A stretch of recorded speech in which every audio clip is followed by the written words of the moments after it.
Shatamanam Bhavati serial episode 1261 5th May 2025 ఏం జరిగిందో చూద్దాం. భాను నీలిమతో బారసాల జరుగుతుంది నా కూతురికి. ఈ ఫంక్షన్కి మా ఇంట్లో వాళ్ళందరూ కావాల్సిన ఏర్పాట్లన్నీ చేస్తారు. పరాయి వాళ్ళు పద్ధతిగా ఒక పక్కన ఉంటే చాలా బాగుంటుంది అని భాను ఉంటే అప్పుడు కార్తిక్ తను కూడా మన ఇంట్లో మనిషే కదా, అలా పరాయిదాయిని చేసి మాట్లాడతావేంటి, తను సాయం చేస్తా అంది, అందులో తప్పేం లేదు కదా అని కార్తిక్ అంటే భాను తప్పేమీ మీకు కనిపించదండి, కానీ నా కూతురు ఫంక్షన్లో తను సాయం చేస్తా అంటేనే నాకు అది పెద్ద తప్పుగా కనిపిస్తుంది, అవసరం లేదు వెళ్ళమనండి అంటుంది భాను. దానికి నీలిమ అలాగే భాను, నిన్ను బాధపట్టే పని నేను ఏది చెయ్యను అని చెప్పి ఆ షేర్వాణి సూట్ అక్కడ పెట్టి వెళ్ళిపోతుంది నీలిమ. భాను ఆగు, ఇదేంటి ఇక్కడ వదిలేసి వెళ్తున్నావు, తీసుకుని వెళ్ళు అని ఆ సూట్ని నీలిమ మీదకి విసురుతుంది. అప్పుడు చాందిని వదిన అది అని అంటుంటే భాను చాందిని నువ్వేం చెప్పక్కర్లేదు, నీకు చెప్పాను కదా నువ్వు తీసుకొని వెళ్ళు అంటుంది నీలిమతో భాను. దానికి నీలిమ అదేంటి భాను, అది కార్తిక్ డ్రెస్, నన్ను తీసుకెళ్ళమంటున్నావేంటి అని అడుగుతుంది. దానికి భాను నాకు అర్థమైంది, కానీ అది ఎవరు తీసుకొచ్చారు అన్నది నా అనుమానం అని భాను అంటే ఇప్పుడు నీలిమ అది కార్తిక్ డిజైన్ చేయించుకున్నాడు, నేను వెళ్ళి తీసుకొచ్చాను అంతే, అది కూడా తప్పంటే ఎలా అంటుంది నీలిమ. ఇప్పుడు నీలిమ ఈరోజు ఫంక్షన్ కదా తను వెళ్ళలేడని నేను వెళ్ళి తీసుకొచ్చాను, అదేం నేరం కాదే అని అంటుంది. అప్పుడు భాను చూడు నీలిమ, నువ్వు అబద్ధం చెప్తున్నావని నీకు తెలుసు, మాకు తెలుసు, ఇక్కడ ఉన్న అందరికీ తెలుసు, కానీ అది మేము తెలుసుకోలేమని నీకెందుకు తెలియడం లేదు. అప్పుడు కార్తిక్ భాను ఇందులో అబద్ధం చెప్పడానికి ఏముంది అని అడుగుతాడు. భాను ఏంటండి నీలిమ అబద్ధం చెప్పట్లేదా అని అడిగితే పార్దు ఏంటమ్మా అసలు నీలిమ అబద్ధం చెప్తుంది అని నీకెందుకు అనిపించింది అని అడుగుతాడు. అప్పుడు నీలిమ భాను నువ్వు నేనంటే కోపంతో రగిలిపోతున్నావు కాబట్టి నేనేం చెప్పినా నీకు అబద్ధంలానే కనిపిస్తుంది, కానీ నీ దగ్గర దాచాల్సిన అవసరం నాకేమీ లేదు, ఈ డ్రెస్ కార్తిక్ది అందుకే తీసుకొచ్చి ఇచ్చాను, ఈరోజు స్పెషల్గా కనిపించాలని స్పెషల్గా ఆర్డర్ ఇచ్చి డిజైన్ చేయించుకున్న డ్రెస్ని తను ఇష్టంగా వేసుకోవాలి అని అనుకున్నప్పుడు నువ్వు ఇలా మాట్లాడడం కరెక్ట్ కాదు భాను అంటుంది నీలిమ. భాను నువ్వు మారావు అని వీళ్ళందరూ అనుకుంటున్నారు, కానీ నీ బుద్ధి మారలేదు అని ఇదిగో ఇప్పుడే అర్థమైంది, అది మా ఆయన గారు స్పెషల్గా చేయించుకున్నారని నువ్వు చెప్తున్నావే అది పచ్చి అబద్ధం, ఎందుకంటే ఆయనకి అసలు ఆ కలర్ అంటేనే ఇష్టం ఉండదు, అలాంటిది ఏరికోరి ఆయన ఆ కలర్ డ్రెస్ని ఎందుకు డిజైన్ చేయించుకుంటారు, ఈ డ్రెస్ నువ్వు చేయించి తీసుకొచ్చావు, నన్ను చూడగానే ఈజీగా మాట మార్చి అబద్ధం ఆడేస్తున్నావు, నువ్వు కన్నీళ్లు పెట్టుకుని ఏం మాట్లాడినా పాపం మా ఆయన కాబట్టి ఏం మాట్లాడరు అని నువ్వు తెలివిగా ప్రవర్తిస్తున్నావు, కానీ తెలుసుకోలేనంత అమాయకురాలని నేను కాదు అని భాను అంటుంది. నీలిమ అది కాదు భాను అని అంటే ఇంకేం మాట్లాడుకో, చెప్పాను కదా నీ బుద్ధి మారదు, అయినా ఇన్నిసార్లు ఇంతమంది చెప్తున్నా నీకు అర్థం కాదా, ప్రతిసారి మా విషయంలో జోక్యం చేసుకుంటావు, అయినా మా ఆయన గురించి నువ్వేం ఆలోచించక్కర్లేదు, ఇప్పటికీ నేను నీకు 100 సార్లు చెప్పాను, అయినా కూడా ప్రతిసారి సిగ్గు లేకుండా అదే పని ఎలా చేస్తున్నావు అని అంటుంది భాను. ఈలోగా ఊర్మిళ మనోహర్ అక్కడికి వస్తారు.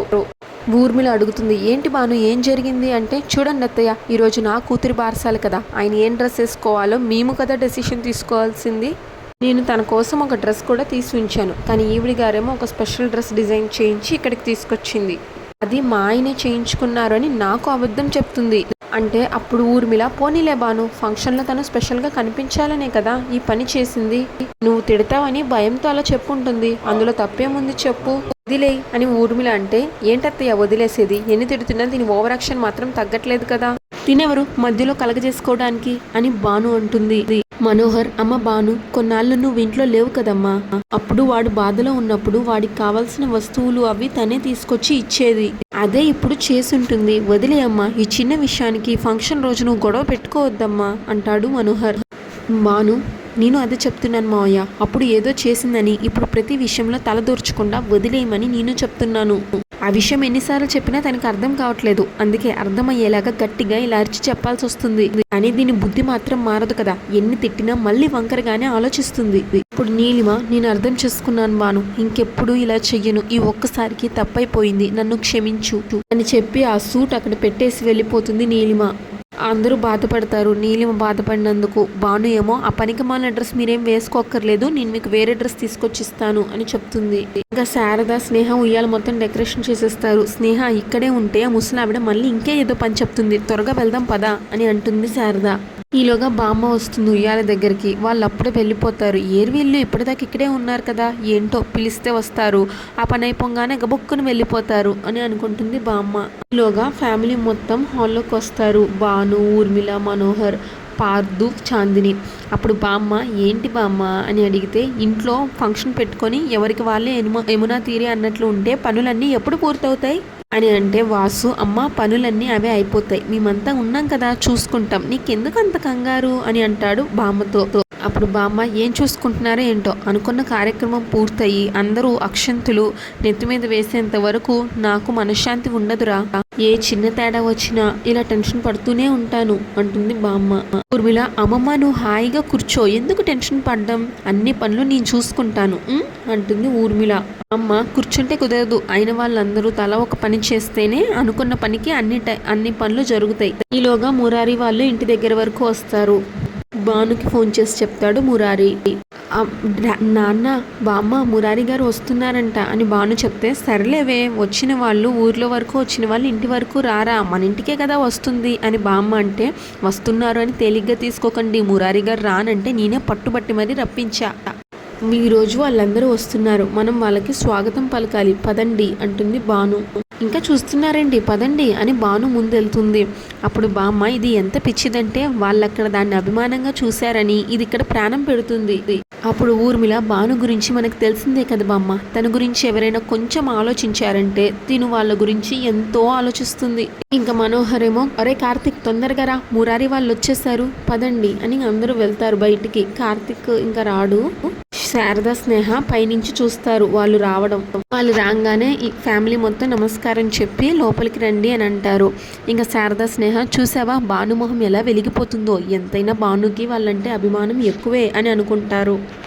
ఇంకా ఊర్మిళ, మనోహర్ మీరు రావడం మాకు చాలా ఆనందంగా ఉందండి, చాలా సంతోషంగా ఉంది, ఈ ఫంక్షన్ ఆత్మీయుల మధ్యలో చేయాలి అని నిర్ణయించుకున్నాం, మీరు మాకు అంతకంటే ఎక్కువ, మీరందరూ ఈరోజు ఈ ఫంక్షన్కి రావడం మాకు నిజంగా చాలా సంతోషంగా ఉంది అని చెప్తారు. భువనేశ్వరి, భాను పట్టింది కదా, రాను అంటే ఊరుకుంటుందా, వచ్చి తీరాలి అనింది. ముందు కిట్టయ్య రాను అనే అన్నాడు, భాను చెప్పాక తను కూడా రావడానికి ఒప్పుకున్నాడు. సత్య, అవును మరి మా మావయ్యకి భాను మాట అంటే అంత గౌరవం, తను రమ్మని చెప్పాక రాకుండా ఎలా ఉంటాడు, అందుకే వచ్చాడు అని అంటే, కార్తిక్ మీ అందరూ వచ్చినందుకు మాకు చాలా హ్యాపీగా ఉంది అంటాడు కార్తిక్. మురారి, భాను పాప ఎక్కడా అని అడిగితే, ఒక్క నిమిషం తీసుకొస్తాను అని వెళ్తుంది భాను. ఇంకా భాను పాపని తీసుకొచ్చి మురారికి ఇస్తే మురారి, సత్య పాపని ఆడిస్తారు. తల్లి మీ ఇంటికి వచ్చాక మమ్మల్ని మర్చిపోలేదు కదా, నేను కూడా నీకు నానమ్మనే అంటుంది భువనేశ్వరి. అప్పుడు శారదా, స్నేహ, అబ్బో చూసావా అయిన వాళ్ళకంటే ఎట్లా కలుపుకుపోతున్నారో, అయిన వాళ్ళకంటే వీళ్ళకి భోగం ఎక్కువైపోయింది అనుకుంటుంది శారద. స్నేహ, నువ్వేదో చేస్తానన్నావు, వాళ్ళని చూస్తూ కూర్చున్నావు, అయినా ఇప్పుడు నువ్వు చేసేదేంటి అని అడుగుతుంది స్నేహ. శారద, వంట చేయాలంటేనే అన్ని కూరగాయలు సరుకులు సరిపోతాయా లేదో అని ఆలోచిస్తాను, అలాంటిది నట్టింట్లో కుంపటి పెట్టాలంటే ఆలోచించాలి కదా అంటుంది. అందరూ ఇప్పుడే వచ్చారు కదా, నేనేం చేయాలనుకుంటున్నానో దానికి తగిన మార్గం కనిపిస్తుంది, ఖచ్చితంగా చేసి తీరుతాను అంటుంది శారద. ఇంకా రాధ నీరసంగా అలా మంచం మీద పడుకొని ఉంటుంది. కిట్టయ్య బొమ్మను చూస్తూ, ఏంటి మురారి అలా చూస్తున్నావు, నీ రాధ నీరసంగా ఉంది అనా, నా మనస్సు ఎప్పుడు నీ గురించి ఆలోచిస్తుంది, నీకు దూరంగా ఉన్నాను అనే బాధలో ఉంది, అందుకే ఇలా నీరసంగా ఉంది, ఇంత బాధలో కూడా నిన్ను చూస్తున్నాను అన్న ఆనందం నాకుంది అంటూ రాధ ఏడుస్తూ ఉంటే వాళ్ళ ఇంటి ఓనర్స్ వస్తారు. రాధ డాక్టర్ని తీసుకుని వస్తారు. ఏంటి వదిన అంటే, నువ్వు ఆఫీస్లో పడిపోయావని చెప్పారు, నాకెంత కంగారు వచ్చిందో తెలుసా, చూడు ఎంత నీరసంగా అయిపోయావో అంటుంది. పర్వాలేదు వదిన అని రాధ అంటే, పర్వాలేదు వదిన, కళ్ళు తిరిగి పడిపోయినంత మాత్రాన ఏదో అయిపోయింది అని కాదు కదా, కాస్త మగతగా ఉంది అంతే, రెస్ట్ తీసుకుంటే తగ్గిపోతుంది అంటుంది రాధ. ఇప్పుడు వాళ్ళ ఇంటి ఓనర్, అలాగే రెస్ట్ తీసుకోమ్మా, మేము కాదనడం లేదు, కానీ ముందు ఈయన బ్లడ్ శాంపుల్ తీసుకుంటాడు, ఈయన బ్లడ్ శాంపుల్ తీసుకున్న తర్వాత నువ్వు రెస్ట్ తీసుకో అని అంటాడు. అప్పుడు వాళ్ళ ఆవిడ, నువ్వు మా మనిషి అమ్మా, నీకు ఒంట్లో బాగోలేదంటే మేము ఎందుకు ఊరుకుంటాం, అందుకే అతన్ని పిలిపించాం అంటుంది. అన్ని టెస్టులు చేస్తే ప్రాబ్లం ఏంటో తెలుస్తుంది, అప్పుడు దానికి సరైన ట్రీట్మెంట్ ఏంటో తీసుకోవచ్చు అని అంటే, దానికి రాధ, చెప్పాను కదా నాకు ఎలాంటి సమస్య లేదు అని, నాకు కొంచెం నీరసంగా ఉండి అలా జరిగింది అంతే అంటుంది రాధ. దాని గురించి మీరంతా ఎందుకు భయపడుతున్నారు, ఒంటరిగా బతుకుతున్నాను కదా, ఏవో ఆలోచనలతో మనసులో భయం ఉంటుంది, ఆ బాధ బెంగగా మారి అప్పుడప్పుడు ఆరోగ్యం మీద చూపిస్తూ ఉంటుంది. అప్పుడు వాళ్ళ ఓనర్, చూడమ్మా నువ్వు ఒంటరి అని నువ్వు అనుకున్నా నిన్ను ఒంటరిగా వదిలేయాలి అని మేము అనుకోలేదు. నువ్వు నా రక్తం పంచుకొని పుట్టకపోయినా నువ్వు నా చెల్లివి అనుకుంటున్నాను. అందుకే అన్నయ్యగా నా బాధ్యత నేను తీసుకుంటున్నాను అని అంటాడు. నీ వల్ల ఈరోజు మా ఇల్లు ఆనందంగా ఉంది. అలాంటి నువ్వు ఇలా బాధగా ఉంటే మేము చూస్తూ ఎలా ఊరుకుంటాం? మమ్మల్ని కూడా నువ్వు నీ మనుషులుగా భావిస్తే ఈరోజు ఈ టెస్ట్లు ఇవన్నీ జరగనివ్వు. లేదు మేము పరాయి వాళ్ళమే అంటే చెప్పు, మేము ఇక్కడి నుంచి వెళ్ళిపోతాము అని అంటుంది వాళ్ళ ఓనర్ వాళ్ళ వైఫ్. చెప్పమ్మా, నువ్వు మా మనిషివి అని అనుకోమంటావా, లేదా నువ్వు మమ్మల్ని పరాయి మనుషులు అని అనుకుంటావా అని అడిగితే, రాధా ఇంత ప్రేమ చూపిస్తున్నారు వదిన, అందరికీ దూరంగా ఒంటరిగా బతుకుదామని ఇక్కడికి వచ్చాను. అప్పటి జ్ఞాపకాలను తలుచుకుంటూ బతుకు భారంగా ఎలా గడుస్తుందా అని భయపడ్డాను. కానీ నా వాళ్ళంటూ మీరున్నారు. ఇంత అభిమానం చూపిస్తున్న మిమ్మల్ని పరాయి వాళ్ళగా ఎలా వదిలేస్తాను? నాకు ఇష్టం లేకపోయినా మీకోసం నేను టెస్ట్ చేయించుకుంటాను అని అంటుంది రాధా.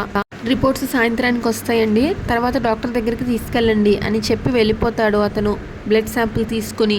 ఇంకా ఓనరు వాళ్ళ ఆవిడికి, లక్ష్మి అమ్మాయి నీరసంగా ఉంది కదా, ఏదైనా జ్యూస్ తీసుకొచ్చి ఇవ్వు, తను టిఫిన్ కూడా చేయలేదు, తాగి రెస్ట్ తీసుకుంటుంది అని చెప్తాడు. జ్యూస్ తాగి రెస్ట్ తీసుకోమా అని చెప్తాడు. వాళ్ళ ఆవిడ జ్యూస్ తీసుకురావడానికి వెళ్తుంది. రాధా, చూసావా మురారి, నీ నుంచి దూరంగా వచ్చి నీ ఊహల్లో బతుకుతున్నాను. నాకు ఆత్మీయుల్లా వీళ్ళొచ్చు అన్నయ్య వదిన అంటూ నన్ను ఆదుకుంటామని అంటున్నారు. ఇన్నాళ్ళు నేను ఒంటరిని అని అనుకున్నాను, కానీ నీకు దూరమైన ఒంటరిని కానీ నాకు కూడా ఇక్కడ నా వాళ్ళు ఉన్నారు అని అర్థమైంది. ఇంకా భానుకి ఊర్మిళ ఒక చీర ఇస్తుంది. ఏంటత్తయ్య ఇప్పుడెందుకు ఇస్తున్నారు అని అడిగితే, ఫంక్షన్ కాసేపట్లో స్టార్ట్ అవుతుంది కదా, ఫంక్షన్కి నువ్వు ఇప్పుడు ఈ చీర కట్టుకోవాలి, నీకోసం ప్రత్యేకించి తెప్పించాను అంటుంది ఊర్మిళ. భాను, తప్పకుండా అత్తయ్య, మీరు ఇచ్చాక ఈ చీర కట్టుకోకుండా ఎలా ఉంటాను అంటే, నీకు ఈ చీర నచ్చిందా అని అడుగుతుంది ఊర్మిళ. మీరు తెచ్చి కొన్నాక నాకు నచ్చకుండా ఎలా ఉంటుంది? చాలా బాగా నచ్చింది, వాళ్ళందరూ వచ్చారు కదా, వాళ్ళకి ఏం కావాలో చూసి తర్వాత కట్టుకుంటాను అంటుంది భాను. భాను ఆ చీరని అక్కడే టీపాయ్ మీద ఫ్లవర్ వాస్ పక్కన పెట్టి రూమ్ నుంచి బయటికి వస్తుంది. అయితే అక్కడ మురారి అలా డల్గా కూర్చుని మళ్ళీ రాధ గురించి ఆలోచిస్తూ బాధపడుతూ ఉంటాడు హాల్లో. భాను, మురారి గారు ఏంటండి అలా ఉన్నారు అని అడిగితే, నీకు తెలుసు కదా భాను, నేను ఎవరి గురించి ఆలోచిస్తాను, ఎవరి రాక కోసం ఎదురు చూస్తాను అని మురారి అంటే, భాను నేను ఇక్కడ ఉన్న అన్ని విషయాలు నాకు తెలుస్తున్నాయి. మీరు రాధ గురించి బెంగ పెట్టుకొని తను ఎక్కడుందా అని తన్నే తలుచుకుంటున్నారు. అయినా రాధ మీద మీకున్న ప్రేమ గురించి నాకు తెలుసండి, కానీ మీరు ఇలా బెంగ పెట్టుకుంటే మీ అమ్మగారు ఎంత బాధపడతారు, అదొక్కసారి ఆలోచించారా అంటే మురారి, నీకు తెలియందేముంది భాను, నువ్వు మా ఇంట్లో ఉన్నప్పుడు నా రాధే నా కోసం తిరిగి వచ్చింది అని అనుకొని అని మురిసిపోయాను. కానీ తర్వాత నువ్వు భాను అని తెలిసాక నా ప్రేమ గురించి నీకు అన్ని విషయాలు చెప్పి తప్పు చేశానేమో అని బాధపడ్డాను.